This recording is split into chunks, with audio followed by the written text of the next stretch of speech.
Dr. Kimishima, we've identified the vehicle from the accident. Good. That's rather quick. For you guys. Hey, come on. We're a national government agency. We'll have the recording from the driver's interview later. He pretty much admits to what we suspected had happened. So, case closed? Easy there. It's too early to relax yet. What do you mean? I mean the culprits. Do you think that just catching the truck driver will solve this case? Doesn't it? A 23-year-old woman was walking alone in the mountains 8 kilometers from home. You think she was just walking the dog? Okay, that does sound odd. So the investigation's not over yet. Indeed. Go look into the parents' hospital records. From the size of those bruises, they would have needed to be treated at a hospital. Got it. What will you be doing, Dr. Kimishima? I'm going to investigate the victim's house. Keep the parents in custody until I'm done. Right. I'll tell the ones in charge right now.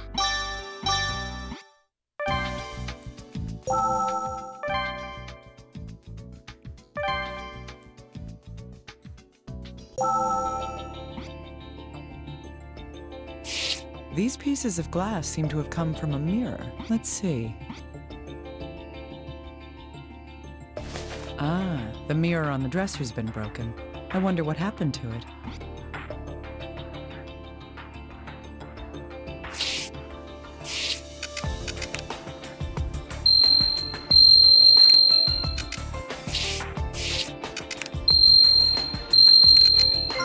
It's an ordinary package of breath mints.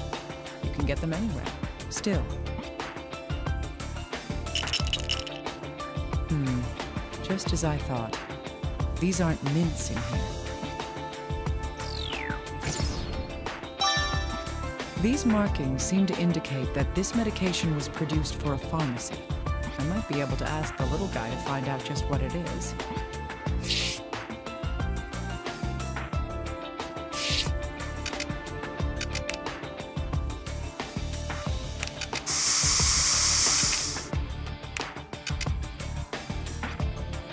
It's a dresser, but the mirror's shattered. What happened to it?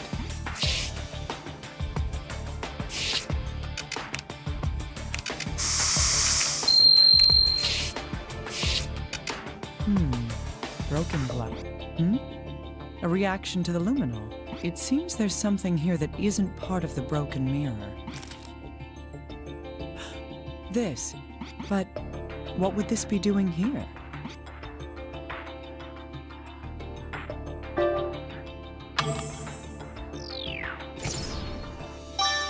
Indeed. All the shattered glass was neatly placed in one area. That means that someone had cleaned up the glass shards. They must have swept up the earring along with the glass. If that's the case, was the earring with the glass pieces when the mirror was broken?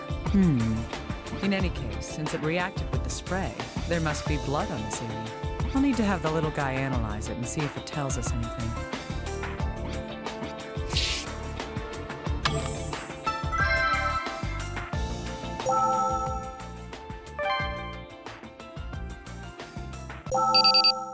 Dr. Kimishima, we've received the interview with the truck driver from the accident. Huh, all right. How did he seem? It's easy to sympathize with him. Sounds like a case of wrong time, wrong place. I see. All right, I'll check the recorder. Please do. I'll transfer it over to you. I need to pay careful attention to his account of what happened before and after the accident, what Veronica was doing prior to being hit, and what the driver did afterwards. That's what I should be sure to listen for.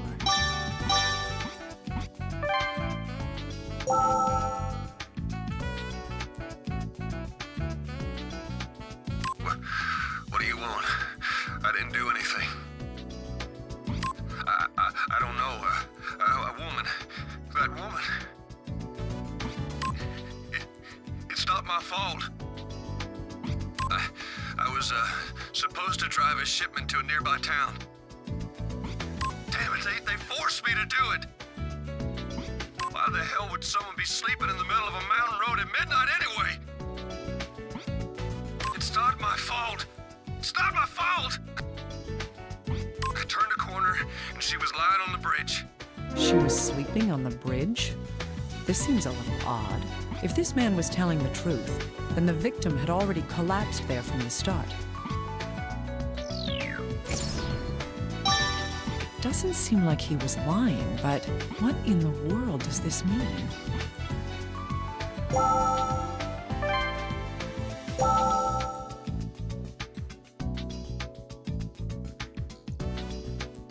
I turned a corner.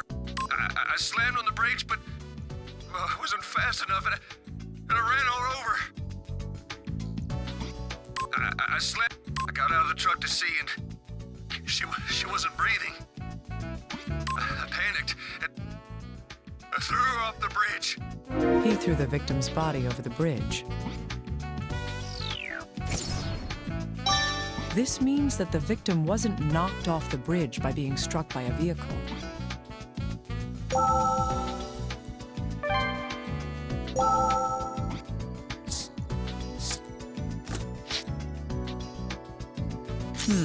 Yes, both these facts relate to the victim. If I were to sum up the driver's account prior to the accident, the victim was...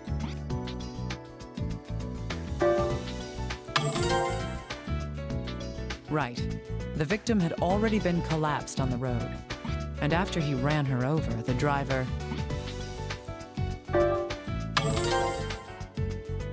Yes. He threw the victim over the bridge. Little guy, what's the FBI's opinion about this? He's already admitted to killing her. Why would he lie about that? Indeed. His account coincides with the evidence I had found as well. Huh? What evidence? Well, if she had been standing when she was hit by the truck, the fractures to her bones would have indicated a strong impact from one certain direction. In this case, nothing of that sort was observed. I see. What about the shattered skull, then? The skull fractures are consistent with a strong impact to the top of the head. It would be unnatural for it to have been due to a car accident.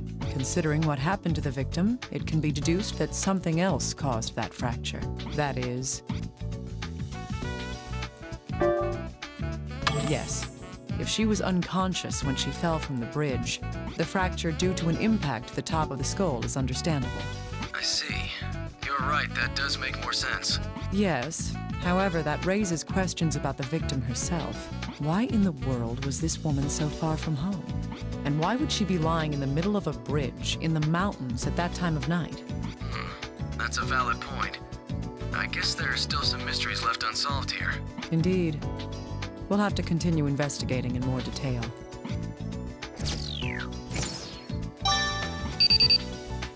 Oh, Dr. Kimishima, we were able to look into the parents' injuries.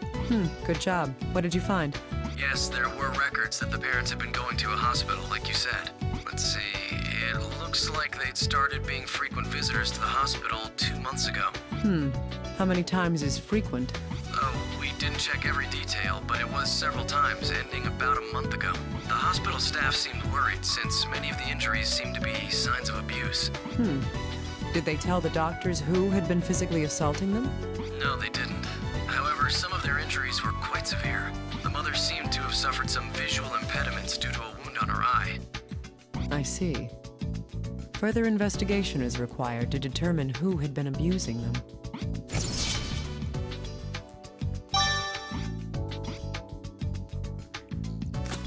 Hey, little guy. I need you to analyze this medication. Yes, of course. Did you find it in the victim's room? That's right. It looks like it's prescribed medication. But what is it? Who knows? It's definitely no common over-the-counter drug. I'd suspect that this would have to be prescribed by a doctor before someone can buy it. I see, that makes sense. This could mean that the victim had attended a hospital. Was the victim suffering from some kind of injury or disease? If our analysis continues, we may find something out.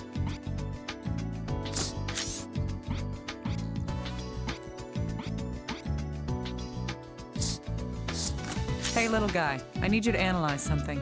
Sure, send it over to me. I see. There's blood on it. The DNA matches the victim as well. Also, this metal fitting seems warped. Could it be worn out from use? That doesn't seem to be the case. Look again at the bloodstain. The bloodstain? It's not on the ornament. It's on the needle part that goes through the ear. If there's blood there that matches the victim, then the earring was...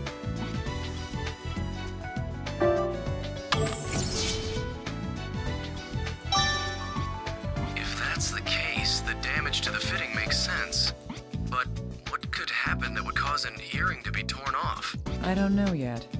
Still, there must be some connection to everything else here. I think this information may lead us to some more concrete evidence.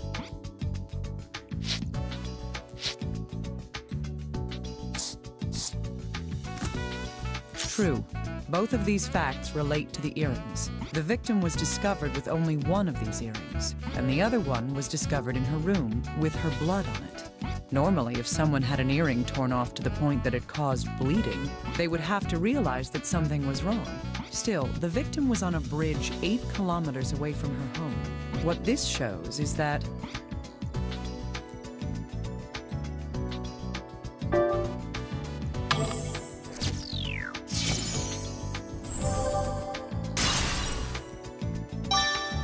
that's right. She didn't leave this room by her own will. She was probably forced out of here by someone else. That could explain how one of the earrings was left in the room. But why would whoever abducted her leave her on a bridge 8 kilometers away? I feel like there's a lot of truth that remains to be uncovered. Dr. Kimishima, the results of the analysis on the corpse have come back. Good. Did they find anything new? It looks that way. The report indicates that the fractures to the femurs and skull, they were all posthumous injuries. So these wounds were inflicted after she died? Yes, that's what the report says.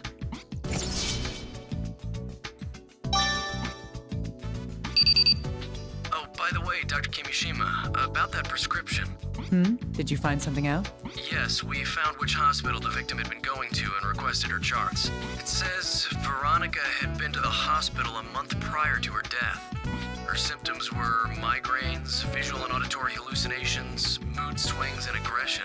It also says she was vomiting blood and had convulsions, along with hemoptysis. Convulsions? Vomiting blood?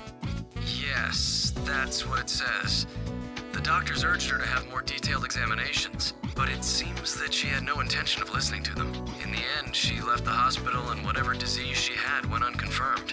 If only her doctor had forced her to be hospitalized. That's just how things are these days. People don't really get concerned about strangers. Let's continue with the investigation. Sorry for being emotional just now. In any case, we don't know what disease she had. Judging from her symptoms, it was something severe. I agree. If we find anything out, I'll be sure to let you know immediately. You do that. It may give us another hint in solving this case.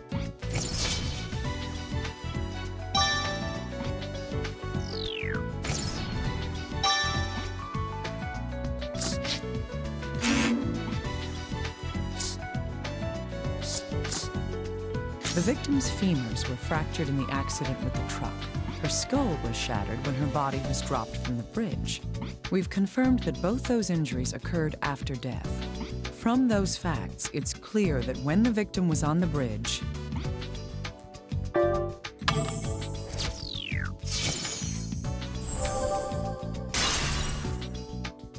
yes, even if she hadn't been run over by the truck, she was already dead. That means that the driver was telling the truth in his interrogation. Then does that mean that she was kidnapped from her room, murdered, and then had her corpse dumped on that bridge? I don't know that just yet. We'll need to investigate a little more.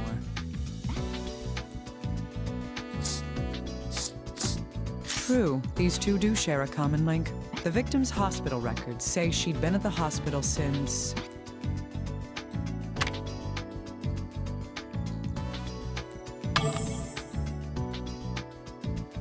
Concentrate.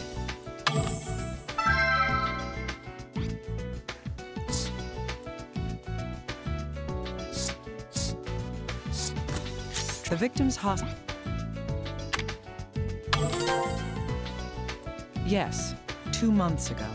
For the month before her death, she'd been treated at the hospital. Now, the parents' hospital records say they'd been visiting the hospital since... Yes, they also started visiting the hospital 2 months ago. Veronica was going for migraines, hallucinations, mood swings, and vomiting blood. And her parents were going after suffering frequent injuries. A month before the victim was found dead, the parents suddenly stopped having these injuries. An unpleasant coincidence, to be sure. I hope there's no connection here.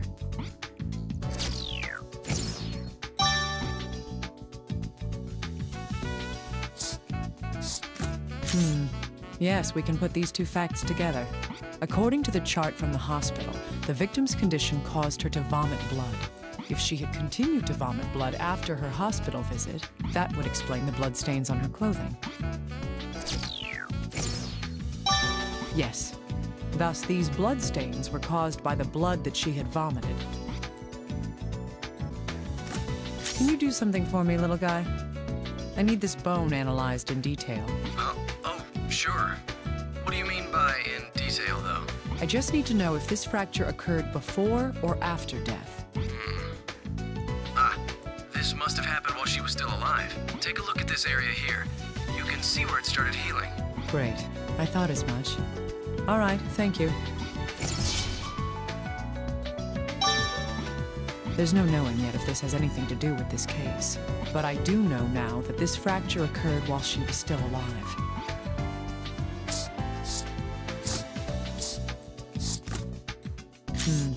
Yes, these seem to be related.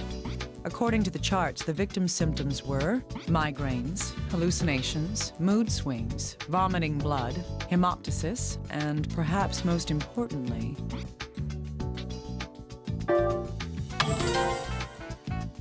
yes, sudden aggressive behavior.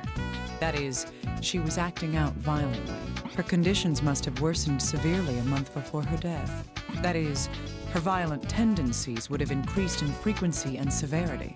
In addition to that is the fracture in Veronica's finger. This is the only injury she had while alive. That's a common injury when people hit things with their fists. On the other hand, the parents' injuries seemed like signs of abuse. If I were to consider all these points, those wounds were... Right. The hospital records of both the victim and her parents, they show that Veronica had been physically abusing her parents.